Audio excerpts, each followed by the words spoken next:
भारत में पबजी की जल्द होगी वापसी।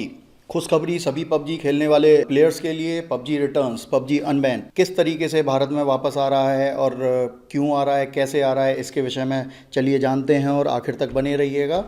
दोस्तों, मैं कपिल मित्तल आप लोगों के लिए लाया हूं पबजी से रिलेटेड बहुत ही इंटरेस्टिंग फैक्ट्स आप लोगों के लिए और आपके लिए बहुत ही बड़ी खुशखबरी। जो भी लोग पबजी खेलते हैं, जो भी लोग हमारे चैनल पे नए हैं, फटाफट से हमारे चैनल को सब्सक्राइब कर दीजिए और बेल आइकन दबाना मत भूलिएगा दोस्तों, क्योंकि ऐसी ही शानदार खबरें आपको लगातार मिलती रहेंगी। और इस वीडियो को लाइक कीजिए और ज़्यादा से ज़्यादा शेयर कीजिए, जिससे आप जैसे जो पबजी के चाहते हैं सभी तक यह खबर जो है पहुंच सके। पबजी पर जो पूरे विश्व में बहुत सारे देशों द्वारा जो बैन लगाए जा रहे हैं, उसका सिलसिला जो है थम नहीं रहा है। वर्ष 2019 में गुजरात सरकार ने यहाँ पे जो है ये बैन लगा दिया था और इसका रीज़न दिया था, it is too addicting and violent and unnecessary distraction during the exam season, और ये बच्चों को बहुत ही ज़्यादा नुकसानदायक है। ठीक है, और बाद में इस बैन को जो है हटा दिया गया और यह भी बोला गया it is too addicting and violent, मतलब ये नुकसानदायक है। और यही चीज़ यहाँ नेपाल में भी हुई, इराक में भी हुई, लेकिन नेपाल में जो है वहाँ की सुप्रीम कोर्ट ने बोल दिया कि जो सरकार है वो इस तरीके के बैन नहीं लगा सकती और पर्सनल फ्रीडम्स के ये खिलाफ है। चलिए आगे बढ़ते हैं और देखते हैं ये और क्या क्या नुकसान पहुंचा सकती है। It is a serious negative impact on physical and psychological health of the children, और ये जो है शारीरिक और मानसिक रूप से भी बच्चों को कमज़ोर बनाता है ये गेम। और इसी तरीके के जो बैन हैं ये जॉर्डन में और इंडोनेशिया में जो है ये लगाए गए। इसके साथ ही देखिए हमारा पड़ोसी देश जो पाकिस्तान है, वहाँ पे भी वहाँ की टेलीकॉम अथॉरिटी जो है वहाँ उसने जो है इस पर बैन लगाया। इसके अलावा जो है इससे क्या ख़तरा हुआ, इससे जो ख़तरा है मेजर वो है डेटा प्रोटेक्शन। और दोस्तों आपको बता दूं, इंडियन अथॉरिटीज़ ने भारत सरकार ने जो है ये चाइनीज़ ऐप हैं और चाइनीज़ ऐप के माध्यम से जो है चाइना सरकार ये हमारे भारतीयों का जो डेटा है, हमारी गुप्त जो एजेंसीज़ हैं, सरकारी एजेंसी हैं, उनके अधिकारी हैं, सभी का जो डेटा है ये मोबाइल्स में से, कंप्यूटर्स में से और टैबलेट्स में से ये चुरा लेते हैं। और ऐसा जो है ये आरोप लगाते हुए हमारी भारत सरकार ने जो है ये लगभग 117 ऐपों पर जो है 2 सितंबर 2020 को बैन लगा दिया। और ये जो ऐप थे, ये सारे ऐप जो हैं ये ख़ास बात ये थी कि जो भी चाइना की जो गेमिंग एजेंसीज हैं या फिर ऐप डेवलपर एजेंसीज हैं उनके द्वारा रन किए जा रहे थे। तो केवल जो बैन लगे हैं ये चाइना ऑपरेटेड ऐप्स पे लगे हैं। तो लेकिन यहाँ पे भारत सरकार ने एक चीज़ और बोली है खुल के कि ये जो बैन है ये हमने कोई एंटी चाइना बैन नहीं है, लेकिन ये जो है यहाँ हमारी सिक्योरिटी और डेटा सेफ्टी की बात है, केवल हमने इस वजह से यहाँ पे बैन लगाया है।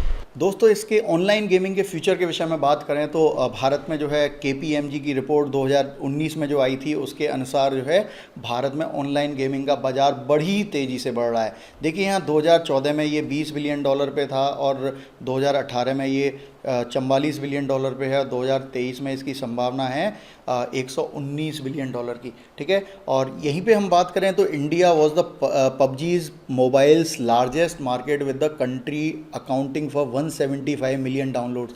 और देखिए इसके लगभग जो है करीब 600 मिलियन जो इसके प्लेयर्स हैं, सब्सक्राइबर्स हैं, उनमें से 175 मिलियन केवल भारत से हैं।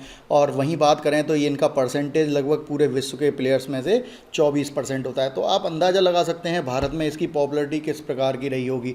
और ये जो है यहाँ पे भारत में जो ये चलाया जाता था वो चाइनीज़ टेक कंपनी है टेंसेंट, और उसके द्वारा चलाया जाता था। और बेसिकली ये जो गेम है ये टेंसेंट का खुद का बनाया हुआ गेम नहीं था। तो ये जो है ये पबजी कॉर्प जो है ये साउथ कोरिया की एक कंपनी है उसके द्वारा बनाया हुआ है। लेकिन फिर यहाँ पे ये टेंसेंट यहाँ पे कैसे यहाँ रन कर रही थी, तो टेंसेंट के पास इसके पब्लिशिंग राइट्स थे।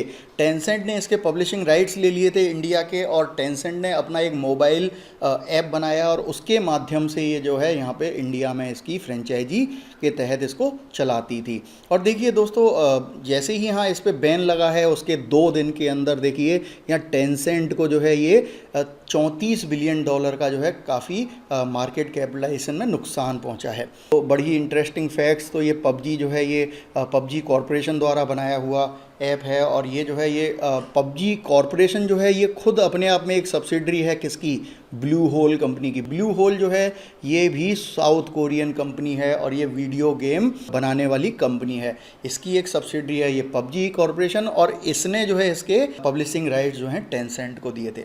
ठीक है दोस्तों, और ये बड़ा ही इंटरेस्टिंग गेम है और ये जो है किससे इंस्पायर्ड है, ये 2000 का जो जापानी फिल्म थी बैटल रॉयल उससे इंस्पायर्ड है। ब्रेंडन इसके डेवलपर हैं। एंड दोस्तों इसमें होता क्या है, इसमें 100 जो प्लेयर्स हैं वो अलग अलग बैकग्राउंड के, वो सब जो है एक प्लेन से उतारे जाते हैं, खुदाया जाता है उन्हें एक अननोन आइलैंड में, और वो क्या करते हैं वहाँ अननोन आइलैंड में उतर के वहाँ पे जो हथियार हैं उनको कलेक्शन करने की कोशिश करते हैं इधर उधर से, और उनका एक ही लक्ष्य होता है कि बाकी सारे जो प्लेयर्स हैं उन सबको मार देना। और ऐसा क्यों करते हैं कि जो लास्ट में इसमें बच जाएगा, पूरे 100 प्लेयर्स में से 99 मर जाएंगे और एक जो बचेगा वही इसका विजेता होगा। और इसमें थोड़ी सी कठिनाई, ये इंटरेस्टिंग क्यों है, इसमें थोड़ा सा लेवल कठिनाई होती चली जाती है जैसे जैसे समय अंतराल बढ़ता जाता है, जैसे जैसे गेम प्रोसीड करता है वैसे वैसे उसका जो अवेलेबल सेफ एरिया है प्लेयर का वो घटता चला जाता है, और उसको उस घटते हुए एरिया के माध्यम से ही सेफ जोन में रहते हुए उसे खेलना पड़ता है। तो इसका मतलब उसके मरने के चांसेस बढ़ जाते हैं, और ऐसे में आखिर में जो भी प्लेयर बचता है वही इसका विजेता कहलाता है। दोस्तों यहाँ पे एक और इंटरेस्टिंग बात ये है, जैसे ही भारत सरकार ने इन गेम्स पर जो बैन लगाया है उसके बाद चूँकि यहाँ पे टेंसेंट का जो है ये मार्केट कैपिटलाइजेशन गिरा है, इसके साथ ही चूँकि इसके लगभग 1/4 जो सब्सक्राइबर्स हैं, प्लेयर्स हैं वो इंडिया से थे, तो कोरियन कंपनी जो है पबजी कॉर्प वो भी नहीं चाहेगी कि वो इंडिया जैसी बड़ी मार्केट को लूज़ करे। और वहीं जो है साउथ कोरिया के भारत से बहुत अच्छे संबंध हैं, तो उन्होंने बेटर समझा कि ये टेंसेंट से ही छुटकारा पा लिया जाए।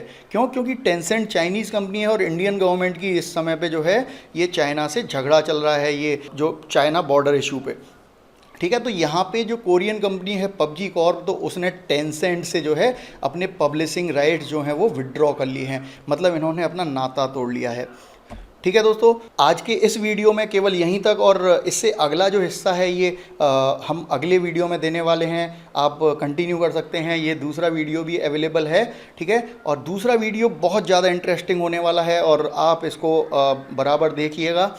तो पबजी की घर वापसी, पबजी अनबैन, और ये किस तरीके से होने वाली है, और मुकेश अंबानी की हंसी का राज क्या है। ठीक है दोस्तों, जानते हैं ये अगले वीडियो में। और जिन लोगों ने हमारे चैनल को अभी तक सब्सक्राइब नहीं किया है, फटाफट से हमारे चैनल को सब्सक्राइब कर दीजिए और बेल आइकन दबाना मत भूलिएगा दोस्तों, जिससे आपको इस तरीके के इंटरेस्टिंग और नॉलेजेबल जो अपडेट्स हैं वो बराबर मिलते रहेंगे। ठीक है दोस्तों, और इसको लाइक करना और शेयर करना बिल्कुल मत भूलिएगा, जिससे इसके पबजी के बहुत सारे जो फैंस हैं उनको भी इसका बेनिफिट पहुंच सके। ठीक है दोस्तों, फिर मिलते हैं अगले वीडियो में।